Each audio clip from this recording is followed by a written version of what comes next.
I heard her say it before she even saw me looking. "Oh God, is that him? He smells like motor oil and regret." She didn't whisper it. She said it to my son, her fiancé, the boy I raised, loud enough for the three people standing nearest to her to hear. I watched two of them look away. One of them covered her mouth. My son Elliot just stood there with a glass of white wine in his hand and said nothing. I had driven 4 hours from Cloverdale to get to that restaurant. My truck was making a noise I didn't like, something in the front left wheel bearing, and I'd been planning to fix it the following Monday. I wore the blue button-down shirt I keep for funerals and Christmas dinners. I'd even stopped at a gas station outside Roanoke to splash water on my face and check myself in the mirror. And still apparently I smelled like motor oil and regret. Her name was Ashlyn, 29 years old, daughter of Wallace Mercer, who had made his money in commercial real estate and wasn't quiet about it. She had the kind of smile that made you feel like she was doing you a favor by producing it. The engagement party was at a restaurant called Hartwell's. White tablecloths, bread you didn't ask for, that cost $8 a piece, the kind of place where the menu has no prices because if you have to ask, you're in the wrong room. I was, apparently, in the wrong room. I want to be honest with you. My first instinct when I heard what she said wasn't anger. It was embarrassment. 63 years old, and I stood in the doorway of that restaurant feeling like a kid who'd shown up to school in the wrong shoes. I almost turned around. I had my hand back on the door. And then Elliot looked at me. He was across the room, maybe 20 feet away, and our eyes met, and something in his face, something I hadn't seen since he was about 12 years old and got caught lying about where he'd been. Something in his face flinched. He knew I had heard her. He knew. And he still didn't say a word. I let go of the door. I walked in. I shook Wallace Mercer's hand and told him it was a pleasure, and I meant neither word of it, and I found my seat at a table near the back where a woman named Harriet from Ashlyn's mother's book club told me 3 times that the salmon was excellent, and I nodded and said that was nice to hear. I didn't eat the salmon. I want to tell you about my son, because none of what happened later makes sense without understanding who he is, or who I thought he was. Elliot was not an easy kid. Not in the way people say it as a compliment. He was stubborn and impatient, and he had a temper that could fill a room, and I say this as a man who loves him more than anything on this earth. His mother, Patricia, God rest her, used to say that Elliot came out of the womb with opinions. She wasn't wrong. He was 3 years old and already negotiating bedtime like it was a union contract. She passed when he was 16. Pancreatic cancer, 9 weeks from diagnosis to gone. I want to say I handled it well. I didn't. I went to work every day because the shop didn't run itself and we had a mortgage and Elliot had 2 more years of school, and I told myself that keeping things moving was the same as keeping it together. Maybe it was. Maybe it wasn't. I don't know. What I know is that I raised that boy alone from 16 to 23 when he got a job offer in Charlotte and left. He came back for Thanksgiving most years, called most Sundays. We weren't the kind of father and son who said everything out loud, but I thought we understood each other. I thought we had that. I ran Kowalski's Auto and Repair on the edge of town. My father started it, and I took it over when I was 28, and I built it into something. We had 12 employees at our peak. I knew every regular customer by name, and most of them by their kids' names, too. A man named Chester Pruitt brought me a pecan pie every November for 22 years because I'd fixed his wife's Buick on credit when they were going through a rough patch, and he never forgot it. I am not a wealthy man, but I am not nothing. Ashlyn Mercer looked at me like I was nothing. The dinner went on for 2 hours. Her father gave a toast about the future and used the word legacy 4 times. Her mother Vivienne touched my arm once and said Elliot had told them so much about me, which was clearly not true. Elliot sat at the head table and talked to people I didn't know and refilled his wine glass twice. He came to find me just before dessert. "Dad," he said, "hey, you made it." "I did," I said. "Long drive." 4 hours, yeah. He sat down across from me and picked up a fork and set it back down. He had that look he used to get when he was about to ask me for something. I know that look. The way I know the sound of a bad alternator. "She didn't mean anything by it," he said. "Earlier, when you came in." She was nervous? I looked at him for a long moment. She called me a regret, son. She said you smelled like. I know what she said. He looked at the tablecloth. She's been stressed about the party. Her dad has these expectations and she. Elliot. He stopped. Do you think that's an explanation? I said. Or an excuse? He didn't answer. He picked up the fork again and set it back down again.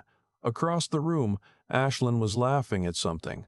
A real laugh, the kind that takes your whole face, and she looked beautiful and easy and not stressed at all. I just need you to give her a chance, he said. I nodded. Okay. That's it? Okay? That's it, I said. Okay?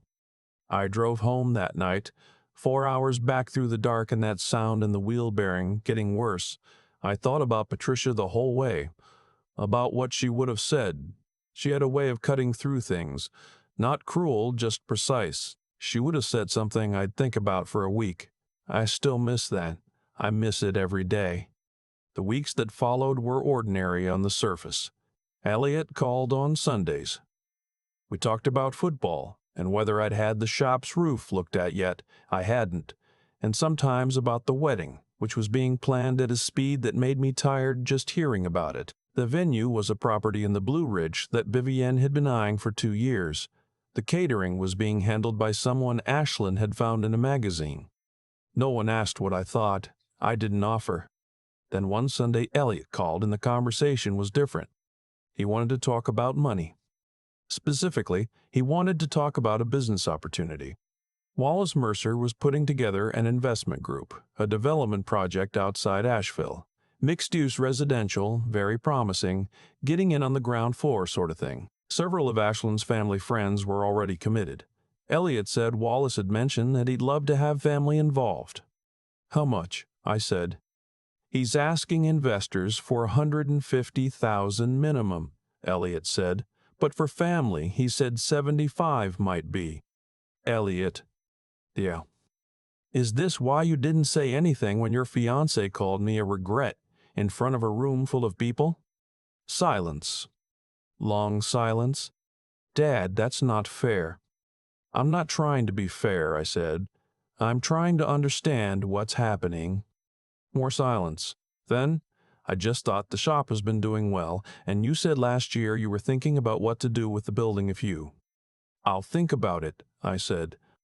I hung up, and I sat in my kitchen for a long time. I want to be clear about something. I have never been a vindictive man. I don't enjoy conflict. I fix cars for a living because there is something deeply satisfying about a problem with a solution.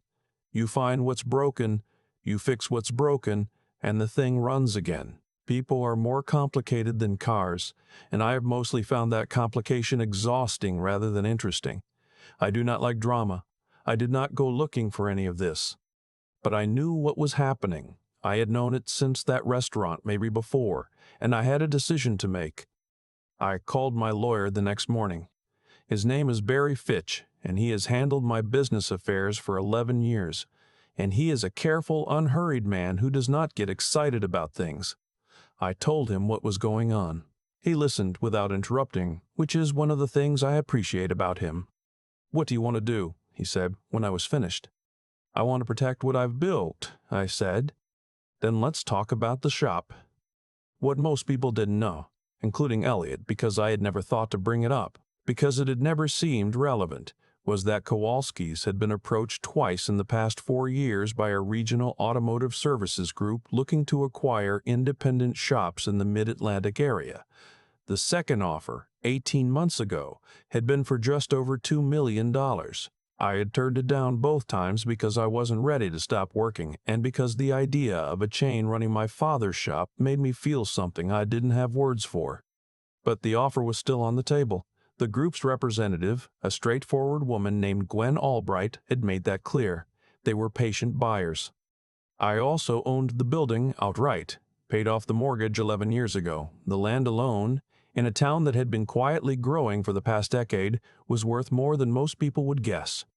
I am not a wealthy man, but I am not nothing. Barry helped me set up a trust. Nothing dramatic, just a clean structure that would protect the assets and clarify, legally, what went where and to whom. It took 3 weeks. I signed the papers on a Tuesday morning, sitting at Barry's conference table with a cup of coffee I didn't drink, because it had gone cold. I didn't tell Elliot. I also called the automotive group and told Gwen Albright I wanted to revisit the conversation. She said she'd been hoping I'd call. The wedding was set for the last Saturday in April. I drove down to Charlotte 2 weeks before to help with what I was told would be a small family dinner. Just the immediate families, a chance for everyone to get comfortable before the big day.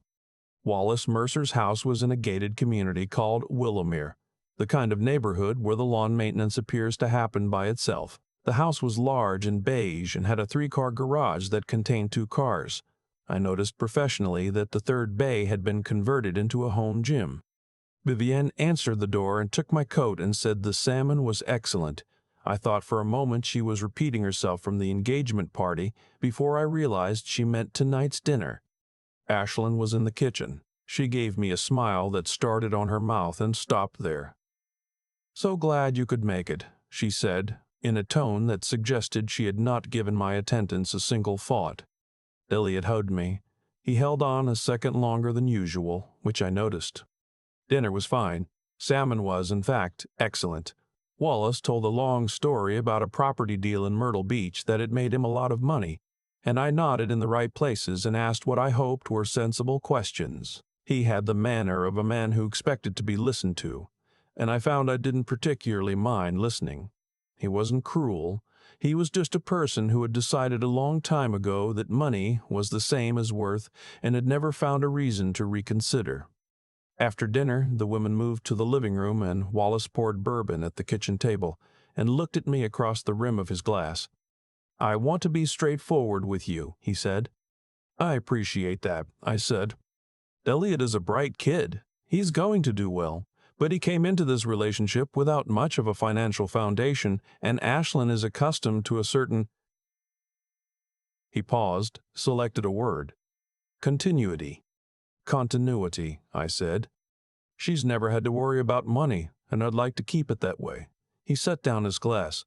"Now I understand you have a small business, a repair shop." "Going on 34 years, I said. "Right." A pause. A very brief pause. "Elliot mentioned you might have some liquidity if the right opportunity." "He mentioned the development project," I said. "It's a good project." "I'm sure it is." He looked at me steadily.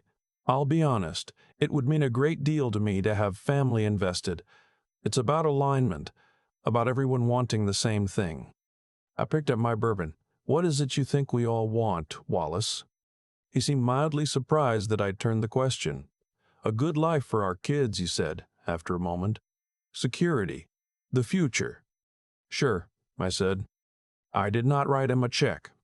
I told him I wanted to review some paperwork first, which was true, and he said of course, and we moved on to talking about the weather in April and whether outdoor weddings were worth the risk, and I thought, this man has no idea who he's sitting across from, not because I am more important than he thinks, but because he decided what I was before I walked through his door, and he has not reconsidered once.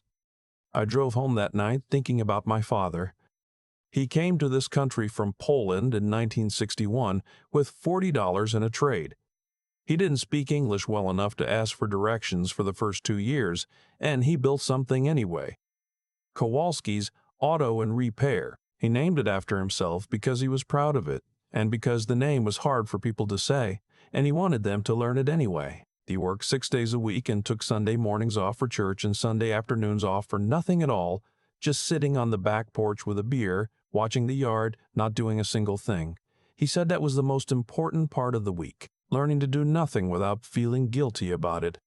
He left me the shop and the building, and a lesson I had tried to live by: work hard, keep your word, don't let anyone make you feel small for what you do. I had let someone make me feel small, standing in the doorway of that restaurant, reaching for the door to leave. I wasn't going to do it again. 3 days before the wedding, Elliot called and asked if I'd made a decision about the investment. I said I had. I said no. He was quiet for a moment. Dad, I really think. I said, no, son. Another quiet moment. Then, carefully, is this about Ashlyn because of what she said at the party? It's about the fact that your future father-in-law sees me as a source of funding, I said, and I want to be sure you understand the difference between family and a transaction. That's not what this is. Then tell me where it is. He didn't have an answer. We hung up without saying goodbye, which we had never done before, and I sat with that for a while, because it hurt, and I didn't want to pretend it didn't. The wedding day was clear and cold, the way April can be in the mountains. Sunshine that looks warmer than it is, a wind that comes out of nowhere. The venue was beautiful. I'll give Vivienne credit for that. String lights in the trees, white chairs in rows, a view of the ridge that made everything feel significant. I sat in the third row, family I had been told, close family. When Elliot walked down the aisle, he found me in the crowd and held my gaze for a moment. I nodded. He nodded back. That was all. The ceremony was short and genuinely moving.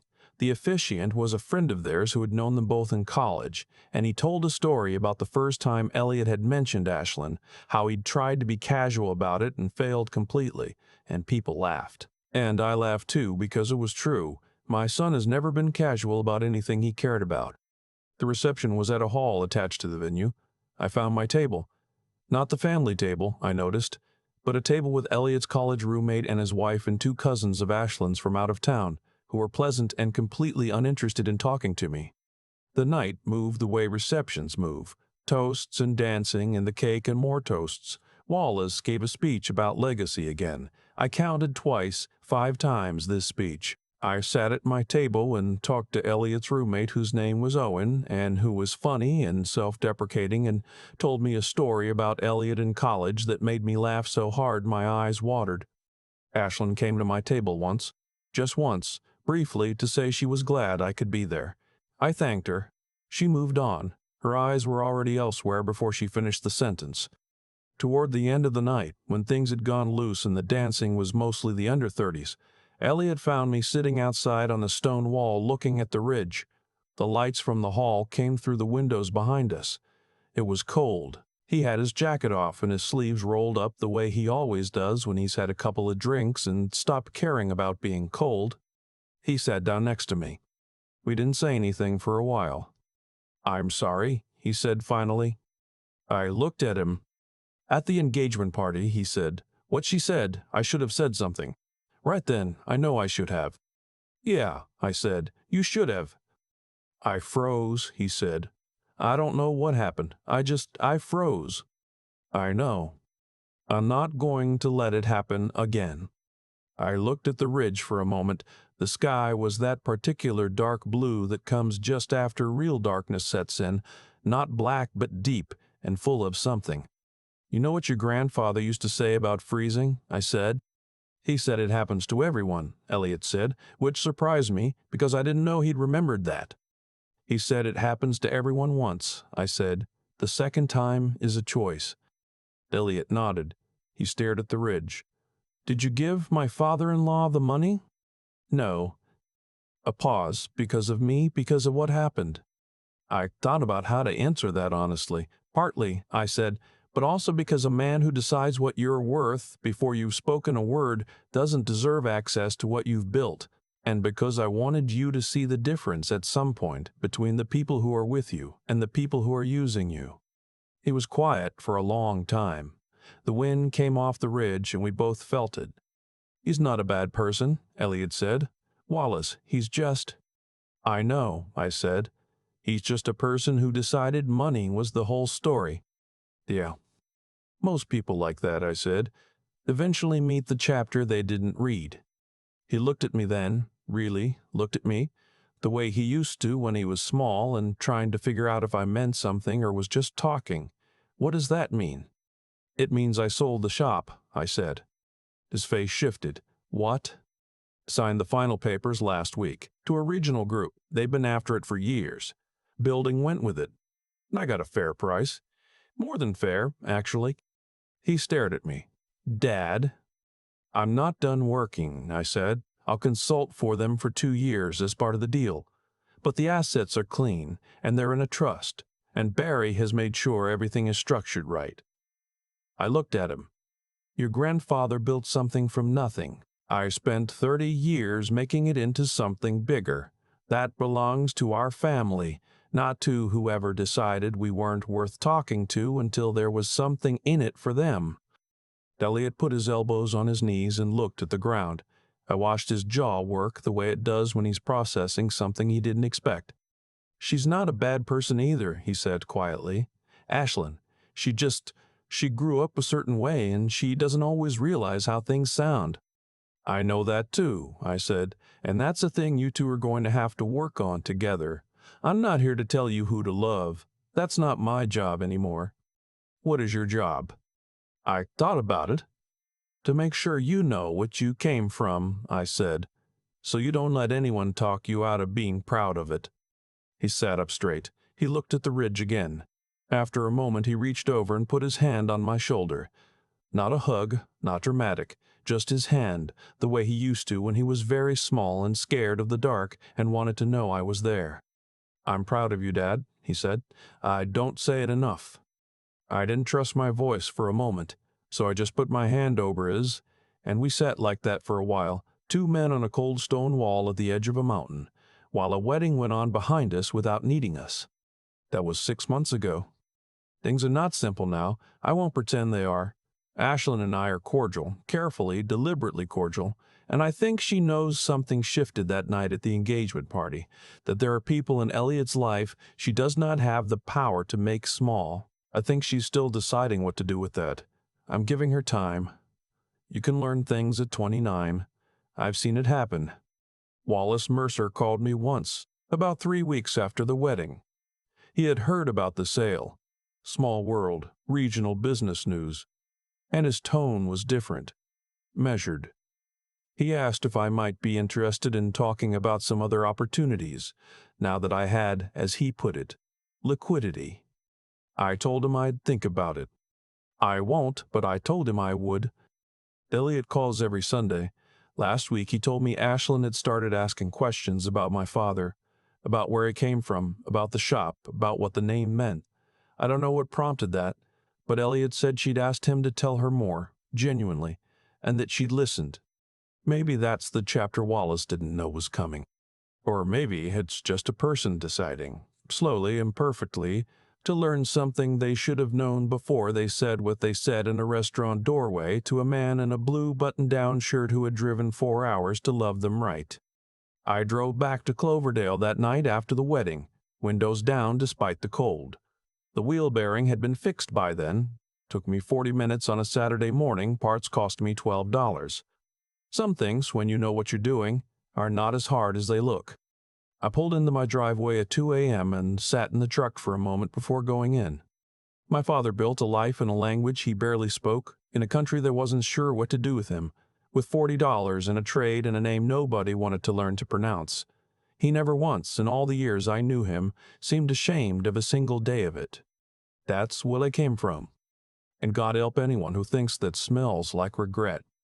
I've been turning that night over in my mind for 6 months now, the way you turn a stone in your hand, not looking for anything in particular, just feeling the weight of it. What I keep coming back to is the doorway, that moment when I heard what Ashlyn said and my hand went back to the door and I almost left, not because I was angry, because I was ashamed, and I hadn't done a single thing to be ashamed of. That's the part that stays with me. How fast it happened. How easily 63 years of work and character nearly walked itself out the door because one person said something cruel and nobody pushed back. I think about my father a lot when I think about that moment. He came here with $40 and a trade and a name people didn't want to learn. He never once flinched. Not because he was fearless. I saw him afraid, plenty of times, but because he had something underneath the fear that was stronger than it. He knew what he was worth, and he had decided that no amount of condescension was going to renegotiate that number. That kind of self-knowledge is not arrogance. It's the opposite of arrogance. It's honesty turned inward, and it takes a lifetime to build. What happened with Wallace wasn't malice. I want to be fair about that. He was a man who had learned one language, money, and tried to speak everything through it. Respect, alliance, family, love, all of it denominated in dollars. When he looked at me and saw a repair shop in a small town, he did the math he knew how to do and came up with a number that was too low. That's not evil. That's just a person who stopped learning somewhere along the way and never noticed. But here's what I know about cause and effect. Having lived 6 decades of it, the choices you make about who you respect and who you dismiss don't stay contained. They move. They ripple out into your children, into your relationships, into the rooms you walk into. Ashlyn didn't say what she said in a vacuum. She said it because she had been taught, in 1,000 small ways, that certain kinds of people don't require your consideration. And Elliot froze because somewhere in the years between leaving Cloverdale and standing in that restaurant, he had started letting that math do his thinking for him, too. That's what scared me more than anything, she said. What I did, the trust, the sale, the quiet restructuring of things, wasn't revenge. I want to be clear about that, too. It was clarity. It was me deciding, finally and without apology, that what I had built deserved to be treated like it was worth something. Because it was. It always had been. I just needed to stop acting like I had to prove it to people who had already decided otherwise. Elliot putting his hand on my shoulder that night on the stone wall, that mattered more to me than any of it. Not because he apologized, because he remembered. He remembered where he came from and he chose it. Out loud, on his wedding night, in the cold, when nobody was asking him to. That's what I raised him to do. It just took a little longer than I hoped. I'm not sure what the next few years look like. Ashlyn is learning something, slowly. Wall has called once and I let it go to voicemail. The shop has new owners who kept the name on the sign, which I appreciate more than I expected to. And I'm still working, consulting, mostly, which turns out to suit a man my age better than he'd like to admit. What I know is this. The work you do with your hands, the word you keep, the people you refuse to shrink for, those things compound. Not always on a timeline that's comfortable. Not always in ways you can see coming. But they do. They always do. My father knew that. He built a life on it. I'm still building mine,